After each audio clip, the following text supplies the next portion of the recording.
Hey, welcome back to the Cardsmiths. I'm Max here. And I'm Hal, and we're going to be commentating a game of Star Wars for you. All right, here's my deck, Mono Navy affiliation here. And it's a deck with the Death Star in it. And the premise of this deck is it's going to have a lot of resources, and it's going to have a lot of force bubbles. It's going to be strong in the edge battles, hopefully. Yeah, in the games we've seen, it's been extremely powerful edge battle capabilities, and then you have the replacement Vader adding to that, replacing the one edge icon Admiral Screed, and then it's beautiful, replacing the heavy Stormtrooper squad to just really try to push that, getting that Death Star into play if you can. Yeah, Stormtrooper's a good blocker against the sleuths, but a little underwhelming as a unit. So now we got my Jedi deck here. This is a deck based off of Hidden from the Empire, based off of the premise of limiting the amount of units they can get into play. It does kind of rely on drawing that objective. Then you also push that with the Knobby White Spider, which turns back into enhancement at the end of the conflict phase. So you can get them into a bit of a trap with the Spider, Yoda's hut, and I talk about this more in the deck description on Card Game DB if you're interested in the strategy. All right, here we go. Objective flop. There's Tarkin Doctrine, Technological Terror, and I believe that one's Entrenched Defense. So that's pretty well exactly what you're looking for here. You got the Technological Terror and then two objectives, which are essentially protecting that. You know what? I would have preferred a different objective, just insofar as you're having two objectives filling the same role with those two up. Yeah, no, I mean, inexorable destruction would be a slightly better pull instead of the entrenched defense, but I think that's essentially still a very strong start. And then it looks like I have the double Vima's objective, so the second one not doing anything, but I made the choice to keep it just based off of that. It should be quite challenging for you to actually get a damage on both of those, so now I'll be in a pretty good spot there with that. Yeah, and that last objective, is that a blank objective? No, that's the journey right. through the swamp. Yeah. So I focused it to go pull the Knobby White Spider out of my deck. Okay, here we go. So Spider's down. Dial looks like it's gone to 1. And there goes a duty officer into the discard pile. Not very good against the Vima deck. No, when you see double Hidden from the Empire out, I don't really imagine that unit would be hitting the table anytime soon. So instead, it looks like you're going with the Demolisher here, which, interestingly enough, is actually the perfect unit to damage both those objectives in one attack. Yes, the problem though is it's only got the 2 guns. And here we've got a play error. Yeah, that is a mistake. We were under the impression that under the false impression that you could play that even if the balance of the force was already on the light side to then flip it to the dark side, but it's actually only when that force token is flipped over that you can then flip it back. So this is a mistake, but that it does not actually impact the game. No. Well, and your deck isn't really relying on force-related effects too much either, nor is mine. Yeah, so as you will see, it does not impact the game, so we just are going to continue on here. And so there's Yoda's hut. So this is the exact start that I'm looking for. It's the Hidden from the Empire out with the Spider and Yoda's hut. And now you can really get them into a trap where you can actually not play a unit, and then they're not going to be able to play anything on their turn, and you are taking force with Yoda's hut. So it looks like that's happened. It's gone to your turn now, and now you're not going to be able to play anything because I don't have any units in play. So there goes the Demolisher in on. Yeah. So I discarded Apology, accepted 1 bubble card of absolutely no use, and looks like I'm just going to want to try to shut these off quickly here. Yeah. So now I'm feeling great about this because worst case scenario, you do get them both damaged. And now I have an open board with no defenders, and I have 5 resources to throw down whatever I want. So I'm feeling really good about this right now. And then if I can actually even win this edge battle, I'm going to be in a really strong position. Yeah, that said, I think the attack needs to be made here because you can't just sit back and let them slowly put damage on your objectives, unable to play down any units. Yeah, because with Yoda's hut, it is now literally impossible for you to take the force with the Demolisher. So I'd literally get to just sit there, balance, attack with the Spider every time, balance damage every time. Eventually the Demolisher will even be destroyed by that, but I'll have cycled my hand enough to find like a Moldy Crow, Size Matters Not, Luke's Land Speeder, and that'll pretty much, even unfinished business, and then I can pretty much seal the game with that. Yeah, if it was a strong defender like the goal and defense platform, maybe it'd be an option to sit back. Well, you can't actually attack with that, so that would be the only option. But that's true. But I think that you might want to sit back in that case. But okay, there's a twist of fate. yeah, see, that's a good twist. You've cleared out. I had a pretty Mediocre hand. yeah, like Jabba's and stuff, 2 bubble cards. Like that's a pretty strong twist there. And now you have 1 card left. And I'm really deciding here if I want to put mine in. It actually is a My Ally is the Force. So I know this is a great card in my deck, but I feel like this edge battle is important enough that gotta put it in and win it. Yeah, and I thought Admiral Mahdi would do the job there, but he did not. So now this is a very bad situation for me. Yeah, it's interesting. I was hanging on to the My Ally is the Forces, and it was a card I just didn't want to put in. I did see the twist being a possibility there, obviously, with you having 2 Tarkin Doctrines in your deck, but that was the main reason I held that card, was to actually just because I felt like I was going to want to use it later on. But putting it in and winning that edge battle now I'm in a very good position here, as you've damaged one of them, but with Demolisher's reaction to the battle ending, yeah. So that's good for you that you got that, but still with the other one online, you're definitely in a bit of a tough spot. Yeah, no, not a good position at all. And there goes the force damage onto the entrenched defense. So yeah, my reasoning there is just that like that's gonna have to be one I get rid of anyway. So I'm gonna be redirected there by you. So I feel like I just gotta.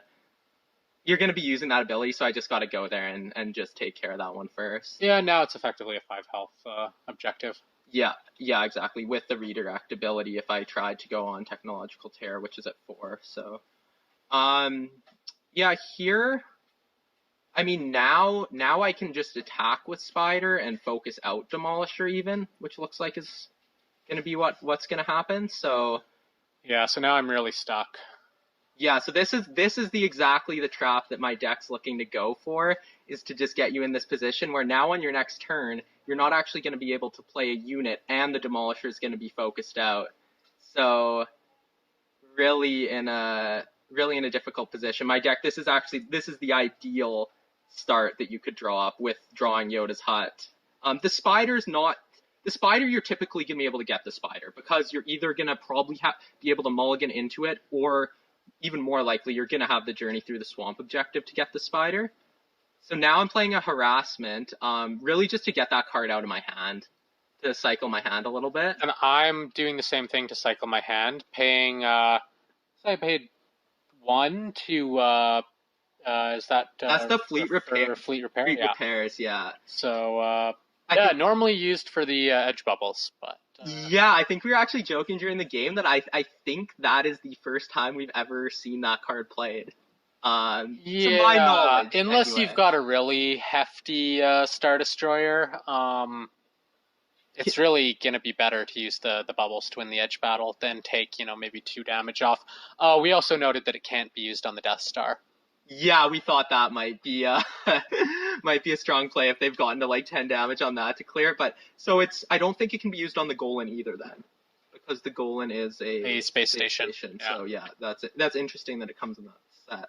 And now I've opted to play Yoda, so you are going to be able to play a unit on your next turn. But I figure at this point now it's worth it, because I'm going to be able to put the 3 focus on the Demolisher. Actually, it's going to be. Actually, no, still 3. Still 3 because you don't have a Sith objective, but a little bit more blast damage there now as well. So I decided this was worth it to play out this unit. Yeah.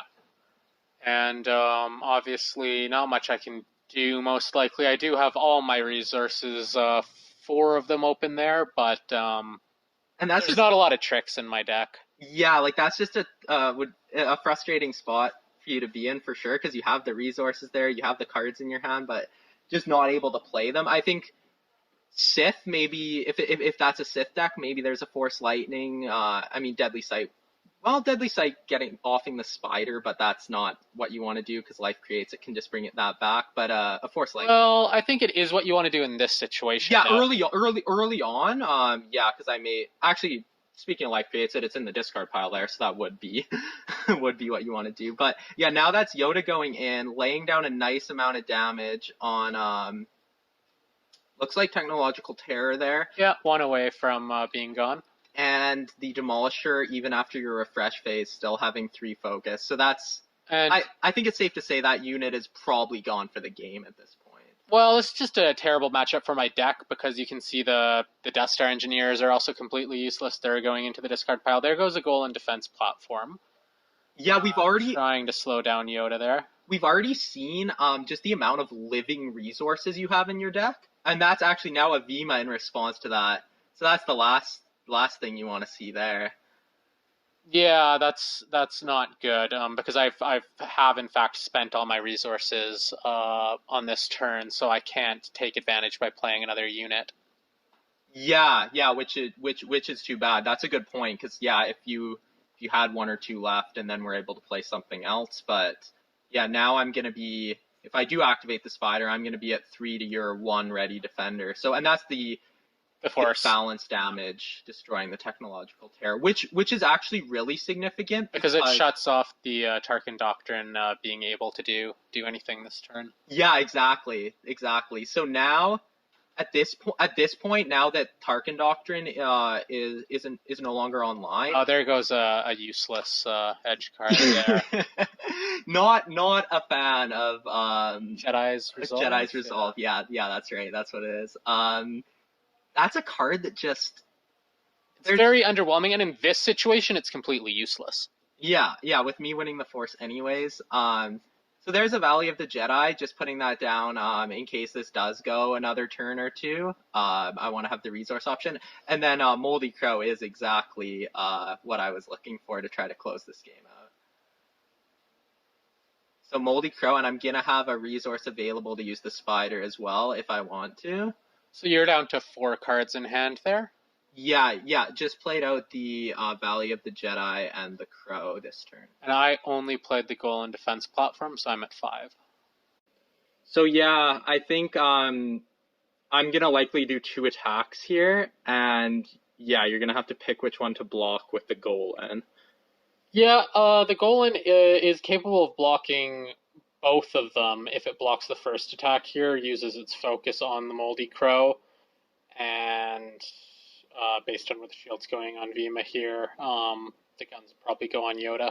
Yeah, the way of guaranteeing the game goes another turn, barring me not having a target of opportunity or something like that, which my deck doesn't have, is waiting with the goal, and I can't focus it out because of its ability, and then block the Crow, and even if I win edge, I won't get the unopposed. But I think in terms of you trying to actually slow me down, if you're confident about your edge hand, I think blocking this first attack will slow me down significantly if you can win the edge battle. Yeah, you've passed. It's 5 cards in hand for me, 4 cards in hand for you. I've got 2 cards in here. It looks like you're passing in again 1, here. Yeah. And I'm deciding whether to play again. So if you win this, it's game. Yeah, if I win, it's game. Because if I lose it, it's that you kill Yoda and focus the Crow. So which is actually slowing you down quite a bit. Yeah. So there's 4 bubbles worth, but you've got 5. It's the only card in your deck that would have gotten me. And yeah, I mean, I think I wanted to hold on to those high bubble cards just to give myself a way back into the game and the next turn. Yeah, it looks like you had 3 3s, but then yeah, saving that for if you need it next turn. It looks like, I mean, I definitely see, I think you just weighing the odds, I already have a Yoda on the table. There's 1 left in my deck, and I haven't gone through very many cards, so I think just making that assumption that unless it's the Yoda that I've played, then you're in the clear. And I think when you're behind in the game, you got to make some of those calculated risks. And it looks like you did have Tarkin in your hand there, so saving him is definitely, I think, definitely the right move there. Just the odds in this instance came back to bite you, but I think that was a fair move you made. Yeah, I don't think you can play based on extremely improbable outcomes possibly happening, and I mean, I think it was the right move to block based on the fact you only had a 4-card edge hand. I had a great hand there. With a 13 edge bubble hand, I think blocking that first attack is definitely definitely a good way to go, because yeah, you're removing Yoda from the table and focusing down Crow. Like, the Golan's gonna be buried in focus, but you've you've completely stopped my attacks. I would only be getting 1 blast damage through coming off of Vima there. So yeah, and it's giving me a chance to get back into the game, but I did not, and hopefully you all enjoyed that quick game. Yeah, a bit of a faster one, and we'll definitely look to get a couple more Star Wars games up in the near future here. So thank you guys for watching, and well played here by you. Yeah, indeed. Until next time, everyone. Yeah, thank you for watching.